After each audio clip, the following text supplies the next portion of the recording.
আসসালামু আলাইকুম। ছাত্রদের নতুন রাজনৈতিক দলটি আত্মপ্রকাশের পর নিশ্চয়ই নানান ধরনের বিশ্লেষণ উঠে আসছে। সেই বিশ্লেষণের জায়গা থেকে আমি শুরুতেই একটি কথা বলতে চাই।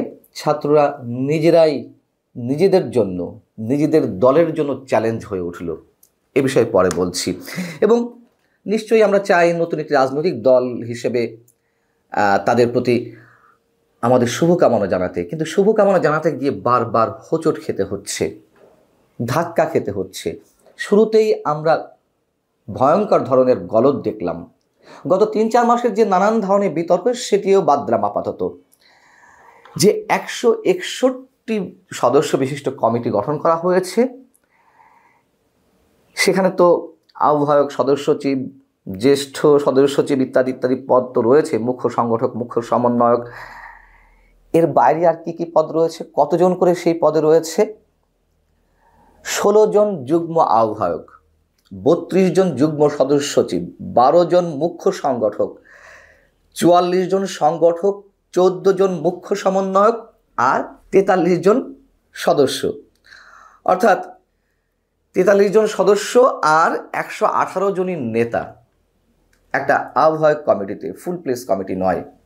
অর্থাৎ এর মধ্য দিয়ে আমরা কি দেখতে পাচ্ছি? এই যে ছাত্র নেতৃত্বে যারা রয়েছে, সমন্বয়ক বা যেইভাবে বলি না কেন, তারা সবাইকেই খুশি করতে চেয়েছে, সবাইকে পদ দিয়েছে। এবং এই পদবীর জন্য গত ৩-৪ মাস ধরে কি ঘটেছে এই ছাত্র সমন্বয়কদের মধ্যে অভ্যন্তরীণ পর্যায়ে, সেগুলো আমরা জানি। মারামারি, কাটাকাটি, ধাওয়াধাওয়ি, এমন কিছু নেই যে ঘটেনি। বহিষ্কার, পাল্টা বহিষ্কার, দল থেকে বেরিয়ে যাওয়া, পাল্টা কমিটি ঘোষণা করা, কি না ঘটেছে। এবং এ কথাও সত্য, বাংলাদেশে কোনো রাজনৈতিক দলের জন্মের ক্ষেত্রে বা আত্মপ্রকাশের ক্ষেত্রে যে পরিমাণ মিডিয়া কভারেজ এই ছাত্ররা পেয়েছে, অন্য আর কোনো রাজনৈতিক দল পায়নি। কেন মিডিয়া কভারেজ পেয়েছে? বিশাল কিছুর আশায় ছিল। হ্যাঁ, আশা একটি জায়গায় ছিল যে তরুণদের নেতৃত্বে একটি রাজনৈতিক দল হবে, সেটি যেমন ছিল, পাশাপাশি যেই শব্দগুলো উচ্চারণ করলাম অন্তত নেতিবাচকতার দিক থেকে, সে কারণেই কিন্তু মিডিয়ার কভারেজটা বেশি ছিল, যে তারা কি করতে চাইছে, তারা আসলে কি করছে, কি করবে। এবং এবার বলি আদর্শের কথা, তারা কি সুনির্দিষ্ট কোনো আদর্শ আমাদের সামনে তুলে ধরতে পেরেছে? তারা বলেছে যে এই রাজনৈতিক দলটি হবে মধ্যপন্থার, অর্থাৎ বাংলাদেশের বামপন্থী রাজনৈতিক দল রয়েছে, ডানপন্থী রাজনৈতিক দল রয়েছে, ইসলামপন্থী রাজনৈতিক দল রয়েছে, কিন্তু তারা আসলে কোন আদর্শের কথা বলছে আমি তো এটি খুঁজে পেলাম না। তাদের মধ্যে ডান, বাম, শিবির, কমিপন্থী সব ধরনের সদস্য রয়েছে। শুধু সদস্য নয়, সামনের সারির নেতা পর্যায়ে রয়েছে। এখন এইগুলোকে দিয়ে কিভাবে মধ্যপন্থায় বিশ্বাসী হয়ে একটি রাজনৈতিক দল রান করতে পারে? সম্ভব না। হ্যাঁ, নানান মত, নানান আদর্শের আদর্শের মানুষের সমন্বয়ে একটি রাজনৈতিক দল রান করতেই পারে এবং ভালোভাবেই চলতে পারে, কিন্তু এক্সট্রিম পর্যায়ের কোনো মতাদর্শের, এক্সট্রিম পর্যায়ের বিভিন্ন মতাদর্শের মানুষের সমন্বয় বা নেতৃত্বের পর্যায়ে রেখে কোনো দল পৃথিবীতে সাস্টেইন করেছে এমন কোনো এক্সাম্পল নেই। তার কারণ এইখানে যেসব বিশেষণগুলো আমি উচ্চারণ করলাম, শিবির, ডানপন্থী, বামপন্থী, কমিপন্থী, এদের অধিকাংশই তো নেতৃত্বের পর্যায়ে রয়েছে।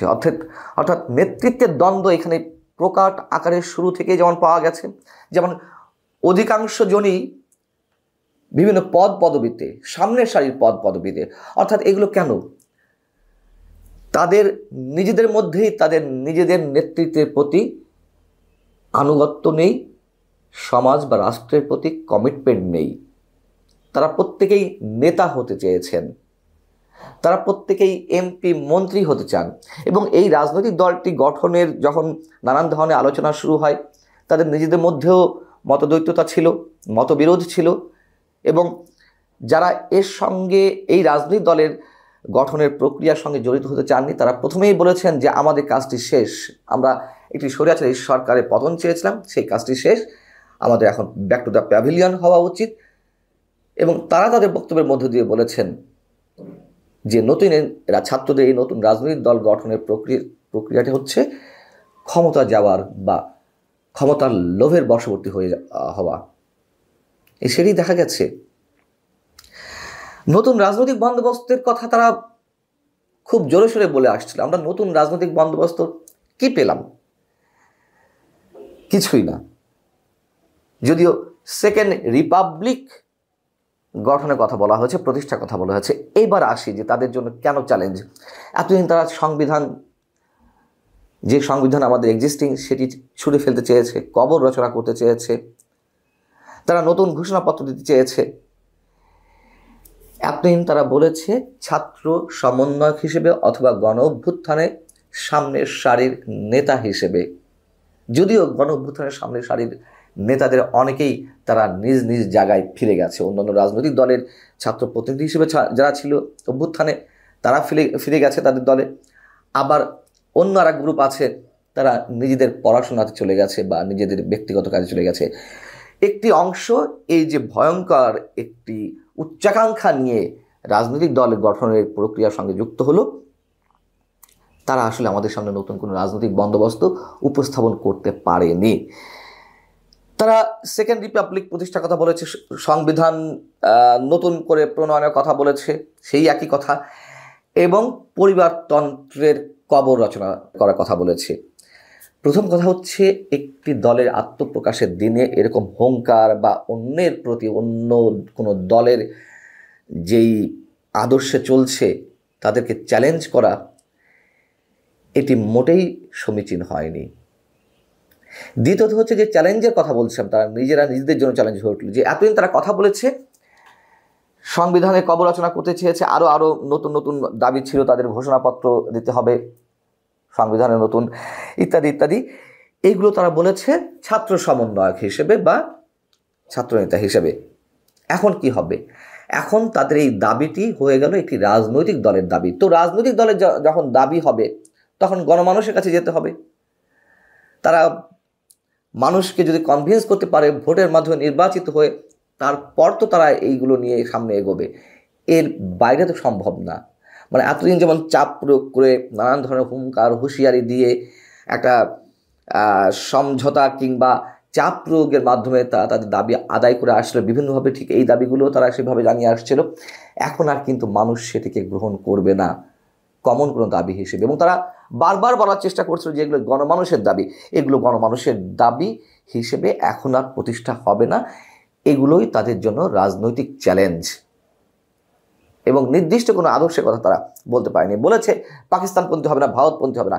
পাকিস্তানপন্থী, ভারতপন্থী এগুলো কোনো আদর্শবাদিতার মধ্যে পড়ে না। বিষয়টা হচ্ছে আমি কোন আদর্শে বিশ্বাসী। আমি কি 47-এ বিশ্বাসী? আমি কি স্ট্রেট ইসলামী রাজনীতিতে বিশ্বাসী? আমি কি সমাজতান্ত্রিক রাজনীতিতে বিশ্বাসী? কিছুই তো না। আর মধ্যপন্থার সংজ্ঞা তো দিলাম, কোনো অবস্থাতে এটি মধ্যপন্থায় চলতে পারবে না। এবং দুর্নীতি বা অন্যান্য যে বিষয়, চাঁদাবাজির প্রক্রিয়ার সঙ্গে জড়িত হওয়া কারোর, সেটি তো খোদ টিআইবির নির্বাহী পরিচালক ডক্টর ইফতেখারুজ্জামান তার একটি বক্তব্য বলেছে যে তারা কীভাবে এইগুলোতে জড়িয়ে গেছে, এবং তাদের ঘোষণাপত্রে যে দুর্নীতি বিরোধী সমাজ গঠনের কথা বলা হয়েছে এগুলো সেফ কথার কথা। আর বৈষম্য বিরোধী ছাত্র আন্দোলনের মাধ্যমেই তো এই রাজনৈতিক দলের প্রতিষ্ঠা।